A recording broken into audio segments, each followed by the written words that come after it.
प्यारे बच्चों, स्वागत है आप लोग का हमारे चैनल एच डी एजुकेशन जून में। बच्चों, आज हम देखेंगे कक्षा 12वीं जीव विज्ञान का आपका एक वायरल पेपर। जैसा कि पेपर आपका जो है 3 मार्च का जो जीव विज्ञान का होगा वो ऐसा ही एकदम रहेगा। उससे पहले अगर आप लोग चैनल पर नए हैं तो चैनल को सब्सक्राइब कर लीजिएगा और वीडियो को जो है लाइक करिए और अपने दोस्तों के साथ ज़्यादा से ज़्यादा शेयर करिए। और इस क्लास में जितने भी प्रश्न आपको बताए जाएंगे सभी जो इस पेपर के प्रीवियस ईयर में लगातार पूछे गए प्रश्न, यानी बार बार जो प्रीवियस ईयर में आपके प्रश्न पूछे जाते हैं, क्योंकि अब आप उसी प्रश्नों को कर सकते हैं जो कि आपके बार बार पूछे जाते हैं। 1-2 दिन में एग्जाम है तो सिर्फ रिवीजन कर सकते हैं। तो आप लोग जो एकदम क्लास को पूरा वॉच करिएगा। तो सबसे पहले भ्रूणपोष की कोशिकाएं होती है, यानी कि क का आपका बहुविकल्प ही है कि भ्रूणपोष की जो आपकी कोशिकाएं होती है प्यारे बच्चों कैसी होती हैं। पहला ऑप्शन है अगुणित, दूसरा है द्विगुणित, तीसरा त्रिगुणित और चौथा चौगुणित। तो प्यारे बच्चों, आपका भ्रूणपोष की जो कोशिकाएं होती हैं वो कैसी होती हैं, तो आपका त्रिगुणित, यानी कि ऑप्शन नंबर 3 जो है प्यारे बच्चों आपका एकदम सही है। अगला वाला है आपका मधुप के नर ड्रोन, यानी पुरुष मधुप में क्रोमोसोम की संख्या होती है। यानी कि प्यारे बच्चों का मधुप की जो नर ड्रोन यानी पुरुष मधुप होता है उसमें आपके क्रोमोसोम की संख्या कितनी होती है। आपका पहला ऑप्शन दिया है 32, दूसरा 64, तीसरा आपका 8 दिया है और चौथा 16। तो प्यारे बच्चों, आपका मधुप के नर ड्रोन यानी पुरुष मधुप में जो क्रोमोसोम की संख्या होती है आपकी 16 होती है। यानी कि ऑप्शन नंबर 4 जो है आपका एकदम सही है। अगला वाला यानी ग वाला प्रश्न है विषाणु का अनुवांशिक पदार्थ, यानी कि प्यारे बच्चों का जो विषाणु होता है उसका अनुवांशिक पदार्थ क्या है आपका, डीएनए अथवा आरएनए। दूसरा दिया है केवल आरएनए, तीसरा दिया है केवल डीएनए और चौथा दिया है इनमें से कोई नहीं। तो प्यारे बच्चों, इस प्रश्न का आंसर बताने से पहले आपसे कहना चाहेंगे अगर अभी तक आप लोगों ने चैनल को सब्सक्राइब नहीं किया तो सब्सक्राइब कर लें, क्योंकि आपको हर कोड का जो है पेपर, आप जितने कोड का पेपर भेज देंगे उसका सबका सॉल्यूशन भी आपको कराया जाएगा। प्लस में आपको इंपॉर्टेंट क्वेश्चन की भी क्लासेस इस चैनल पर प्रोवाइड कराई जाएंगी। तो है प्रश्न आपका विषाणु का अनुवांशिक पदार्थ है, तो प्यारे बच्चों का पहला वाला ऑप्शन एकदम सही है, यानी कि डीएनए अथवा आरएनए दोनों होगा। अगला है आपका जन्मजात उपापचयी त्रुटि है, यानी कि आपका जो जन्मजात उपापचयी त्रुटि में से कौन सी है। तो आपको पहला ऑप्शन है फिनाइल कीटोनूरिया, दूसरा है वर्णांता, तीसरा हीमोफीलिया, चौथा अरक्ता। तो प्यारे बच्चों, आपका जन्मजात उपापचयी त्रुटि में से कौन सी है, तो आपका फिनाइल कीटोनूरिया, यानी कि ऑप्शन नंबर 1 जो आपका दिया प्यारे बच्चों एकदम सही होगा। यानी जन्मजात उपापचयी त्रुटि है तो आपका फिनाइल कीटोनूरिया। अब अगला वाला प्रश्न आपका अति लघु उत्तरीय प्रश्न है और प्रत्येक जो है एक एक नंबर के होंगे। जैसे पहला दिया है आपका दूसरे का क, फाइलेरिया रोग के रोगाकारक जंतु का वैज्ञानिक नाम लिखिए। यानी कि प्यारे बच्चों का जो फाइलेरिया रोग होता है उसके रोगाकारक जंतु का वैज्ञानिक नाम लिखने के लिए बोला है। तो आपका फाइल आप लिखेंगे कैसे, फाइलेरिया रोग के रोगाकारक जंतु का वैज्ञानिक नाम वुचेरिया ब्रेन क्रॉफ्टी होता है। यानी कि फाइलेरिया रोग के रोगाकारक जंतु का नाम माफ करिए, रोगाकारक जंतु का वैज्ञानिक नाम वुचेरिया ब्रेन क्रॉफ्टी होता है। दूसरा है डीएनए एवं आरएनए में कोई एक अंतर लिखिए। यानी कि डीएनए एवं आरएनए जो होता है प्यारे बच्चों उनमें जो है आपका कोई एक अंतर लिखने के लिए बोल रहा है। हमने आपको पहले से ही 6 से 7 अंतर डीएनए और आरएनए में बताया, बहुत ही इंपॉर्टेंट प्रश्न है और आपका बार बार पूछा जाता है। तो जैसे एक अंतर आपको बोला है तो डीएनए में आप लिख लेंगे कि यह मुख्य रूप से गुणसूत्रों में पाया जाता है, और आरएनए में लिख लेंगे कि यह मुख्य रूप से कोशिका द्रव वह अल्प मात्रा में केंद्रक में पाया जाता है। तो ये आपका हो जाएगा डीएनए एवं आरएनए में कोई एक अंतर। अगला वाला प्रश्न देखेंगे प्यारे बच्चों, तो ग वाला दिया है किन्हीं दो जैव विविधता तप स्थल के नाम लिखिए। यानी कि कोई दो जो है आपका प्यारे बच्चों जैव विविधता तप स्थल जो है उसका नाम लिखने के लिए बोला है। तो आपका दो जैव विविधता तप स्थल जो हो जाएंगे, एक आपका पूर्वी हिमालय, एक आपका हो जाएगा पश्चिमी घाट। यानी कि इसके दो जैव विविधता तप स्थल के नाम, एक आपका पूर्वी हिमालय, एक आपका पश्चिमी घाट। अगला प्रश्न है मानव वृषण में सर्टोली कोशिकाओं का कार्य क्या होता है। यानी कि मानव विश्व में जो है प्यारे बच्चों मानव के वृषण में सर्टोली कोशिकाओं का क्या कार्य होता है। मानव वृषण में सर्टोली कोशिकाओं का कार्य क्या होता है, तो देखेंगे आपका इसका जो उत्तर होगा मानव वृषण में सर्टोली कोशिकाएं शुक्राणु जनन और वृषण में के कामकाज के लिए जरूरी होती हैं। यानी कि मानव वृषण में जो सर्टोली कोशिकाएं होती हैं प्यारे बच्चों शुक्राणु जनन और वृषण के कामकाज के लिए जो होती हैं आपकी जरूरी होती हैं। तो यही हो जाएगा आपका मानव वृषण में सर्टोली कोशिकाओं का कार्य।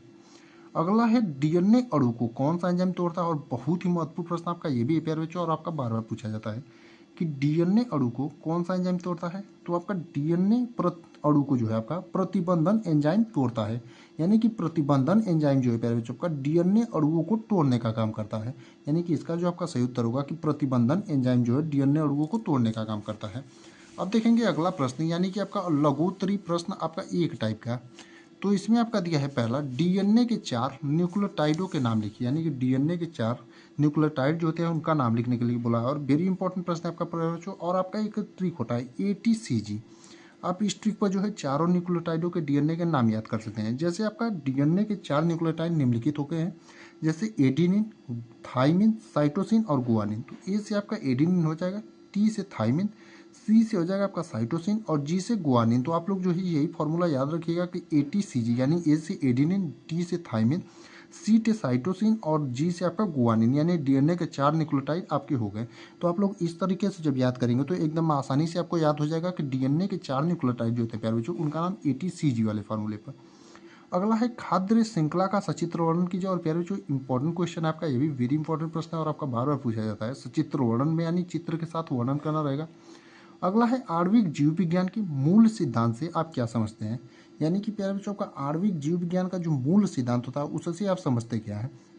जैसे आणविक जीव विज्ञान का केंद्रीय सिद्धांत बताता है कि डीएनए से आरएनए से प्रोटीन बनता है। यानी कि आणविक जीव विज्ञान का जो केंद्रीय यानी मूल सिद्धांत होता है प्यारे बच्चों, ये बताता है कि डीएनए और आरएनए से जो है आपका प्रोटीन बनता है। यह सिद्धांत बताता है कि कैसे आनुवांशिक जानकारी डीएनए से आरएनए तक जाती है और फिर प्रोटीन बनता है। तो यही जो हो जाएगा आणविक जीव विज्ञान के मूल सिद्धांत से आप यही आपका बताता है। अगला है मच्छरों से होने वाली किसी एक रोग का नाम लिखिए तथा उसके रोकथाम के उपाय का वर्णन कीजिए। तो आपका मच्छरों से होने वाली किसी एक रोग का नाम लिखिए और तथा उसके रोकथाम के उपाय का वर्णन बोला है। तो बहुत इंपॉर्टेंट प्रश्न नहीं है आपका, कभी कभी पूछ लेता है। लेकिन अगला है जय सूचना विज्ञान क्या। और फिर जो वेरी इंपॉर्टेंट है, बार बार ये भी पूछता है कि जय सूचना जो आपका विज्ञान है वो क्या होता है। अगला प्रश्न देखेंगे, लघु उत्तरीय प्रश्न 2 टाइप का आपका है और पहला इसमें दिया है परागकण में जंतुओं की भूमिका का वर्णन कीजिए। और प्यारे बच्चों का ये भी जो है बार बार पूछा जाता है कि परागकण में जो जंतुओं की भूमिका है उसका आपको जो है वर्णन करने के लिए दोगा। तो इसको भी अगर आप लोगों ने नहीं तैयार किया तो जल्दी से इसका भी रिविजन कर लीजिए।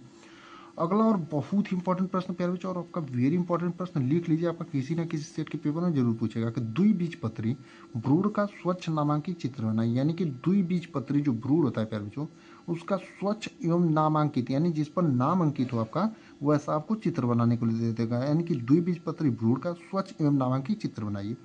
अगला और ये भी आपका वेरी इंपॉर्टेंट प्रश्न है, इसको भी लिख लीजिए, आपका किसी न किसी सेट के पेपर में जरूर पूछेगा कि अपूर्ण प्रवाहिता क्या है, उदाहरण सही समझाइए। यानी कि आपका जो अपूर्ण प्रवाहिता है प्यारे बच्चों वो क्या होती है, इसका जो है आपको उदाहरण भी देना रहेगा। यानी कि उदाहरण सही समझाने के लिए बोलेगा। घ में है जैव उर्वरक कैसे मृदा की उर्वरता को बढ़ाते हैं। यानी कि वो कैसे मिट्टी में जो है मिल करके उसकी उर्वरता यानी कि उसकी जो उर्वरता क्षमता होती है उसको कैसे बढ़ाते हैं जैव उर्वरक, यानी कि जैविक उर्वरक जो होते हैं आपको कैसे मृदा उर्वरता को बढ़ाते हैं, इसके बारे में आपको बताना रहेगा। अब आपका 5वें में जो क है आपका दिया है हार्डी वेनवर्ग सिद्धांत पर एक टिप्पणी लिखिए। यानी कि आपका प्यारा जो हार्डी वेनवर्ग सिद्धांत जो है उस पर आपको एक जो है टिप्पणी करने के लिए बोलेगा। और ये भी जो है आपका बढ़िया प्रश्न है और बार बार जो है बोर्ड एग्जाम में पूछा जाता है। ख में दिया है वी पुंसन की व्याख्या कीजिए। यानी कि प्यारे बच्चों आपका जो वी पुंसन है उस पर आपको जो है व्याख्या करने के लिए बोला है और बढ़िया प्रश्न है ये भी जो है आपका बार बार पूछा जाता है। वैसे इस क्लास में जितने भी प्रश्न आपको बताए जाएंगे सभी आपके बढ़िया बढ़िया प्रश्न होंगे जो कि लगातार जो है प्रीवियस ईयर में पूछे गए हैं। अगला और बहुत ही इंपॉर्टेंट प्रश्न है आपका प्यारे बच्चों, वेरी इंपॉर्टेंट प्रश्न है कि संलग्नता पर एक टिप्पणी लिखिए। यानी कि संलग्नता जो है प्यारे बच्चों उस पर आपको क्या देगा, एक टिप्पणी करने के लिए देगा। और बढ़िया प्रश्न ये भी और आपका जो है बोर्ड एग्जाम में बार बार पूछा जाता है कि संलग्नता पर एक टिप्पणी लिखिए। घ में है स्त्री अंडाशय के आरेखिक काट का नामांकित चित्र बनाइए। यानी कि आपका जो स्त्री अंडाशय होते हैं प्यारे बच्चों उसके आरेखिक काट का नामांकित चित्र, यानी कि आरेखिक काट का जो है नाम अंकित यानी जिस पर नाम अंकित हो वैसा चित्र बनाइए। और प्यारे बच्चों चित्र वाला बहुत ही महत्वपूर्ण प्रश्न है, लिख लीजिए, आपका किसी न किसी सेट के पेपर में ये भी क्वेश्चन जरूर पूछेगा। अब अगला देखेंगे 6वां वाला प्रश्न, 6वें का क है बायोगैस के उत्पादन में सूक्ष्म जीवों की भूमिका का वर्णन कीजिए। यानी कि बायोगैस का जो उत्पादन होता है प्यारे बच्चों उसमें सूक्ष्म जीवों की क्या भूमिका रहती है उसके बारे में आपको बताना रहेगा। अगला और वेरी इंपॉर्टेंट प्रश्न है प्यारे बच्चों, लिख लीजिए, ये भी आपका एकदम 100% पूछेगा 3 मार्च के पेपर में कि डीएनए फिंगरप्रिंटिंग की व्याख्या करते हुए इसके प्रयोग को बताइए। यानी कि डीएनए फिंगरप्रिंटिंग की जो है आपको व्याख्या करते हुए इसके क्या क्या प्रयोग हैं उसके बारे में आपको बताना रहेगा। अगला है आदि मानव ऑस्ट्रेलोपिथेसिन पर एक टिप्पणी लिखिए। यानी आदि मानव पर जो है आपको एक टिप्पणी लिखने के लिए बोलेगा। उसके बाद घ वाला है सहोपकारिता क्या है, उदाहरण सहित लिखिए। और प्यारे बच्चों आपकी जो ये भी प्रश्न है वेरी इंपॉर्टेंट है कि सहोपकारिता क्या है, उदाहरण सहित जो आपको इसकी व्याख्या करनी रहेगी। यानी कि जो आपका सहोपकारिता है वो क्या होता है इसका जो है आपको उदाहरण सहित व्याख्या करना रहेगा। अगले प्रश्न जो है आपके दीर्घ उत्तरी यानी विस्तृत उत्तरी प्रश्न है। 7वां वाला है रासायनिक उर्वरकों और कीटनाशकों के उपयोग को कम करने में सूक्ष्म जीवों के उपयोग पर विस्तृत विवरण दीजिए। यानी कि रासायनिक उर्वरक जो होते हैं और कीटनाशकों के जो उपयोग होते हैं उनको कम करने में जो सूक्ष्म जीवों के उपयोग होते हैं उस पर आपको विस्तृत जो है यानी विस्तार में जो है विवरण देना रहेगा। या फिर अथवा में दिया है मानव कल्याण में जैव प्रौद्योगिकी के योगदान का संक्षेप में उल्लेख कीजिए।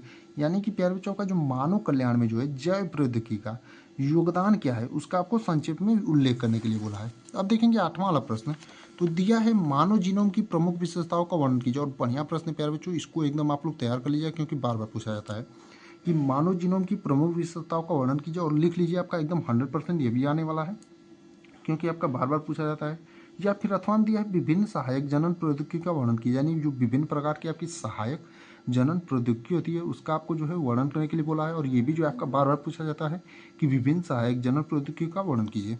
अब देखेंगे अगला वाला और बहुत ही इंपॉर्टेंट प्रश्न है प्यारे बच्चों, लिख लीजिए। आपका हर साल ये भी पूछा जाता है, आप लोग देखेंगे प्रीवियस ईयर में तो लगातार पूछा होगा कि मेंडली विकार का विस्तार में वर्णन कीजिए। और बहुत इंपॉर्टेंट प्रश्न है। इसके अलावा आपका जो मेंडल के तीनों नियम होते हैं अपूर्ण प्रभाविता का नियम, स्वतंत्र अभियोन का नियम, यानी कि तीनों नियम जो है उसको भी आप लोग जो एकदम बढ़िया से तैयार कर लीजिएगा क्योंकि वो भी जो है आपका बार बार पूछा जाता है। या फिर अथवा में दिया है परितंत्र की परिभाषा लिखिए, इसके जैविक एवं अजैविक घटकों का चित्र सहित वर्णन कीजिए। तो आपके ये कुछ क्वेश्चन थे जो कि इस पेपर में हमने आपको दिखा दिए हैं। बाकी आप लोग जो है इन सभी प्रश्नों को एकदम ध्यानपूर्वक तैयार करिएगा। और एक आपका हमने मेंडल के तीनों नियमों का जो बारे में बताया वो भी तैयार कर लीजिएगा। और डीएनए और आरएनए में कम से कम 6 से 5 अंतर जो है आप लोग वो भी तैयार कर लीजिएगा। और आपका भ्रूण वाला जो क्वेश्चन है बहुभ्रूणता वाला वो भी क्वेश्चन जो है आपका बार बार पूछा जाता है तो उसको भी तैयार कर लीजिए। बाकी इस क्लास में जितने भी प्रश्न बताए गए उसको आप लोग बढ़िया से तैयार करिएगा। उसके अन्य भी हमने जो इतने प्रश्न बताए उसको भी तैयार करिएगा। उम्मीद करते हैं आपको वीडियो एकदम पसंद आया होगा। तो आप लोग जो है इसे लाइक करिएगा और शेयर करिएगा। और आप लोग जो है अपनी बोर्ड एग्जाम की तैयारी एकदम बढ़िया से करिए। आपको रोज़ ऐसी क्लासेस हम देते रहेंगे और पेपर भी जो है सॉल्व कराते रहेंगे।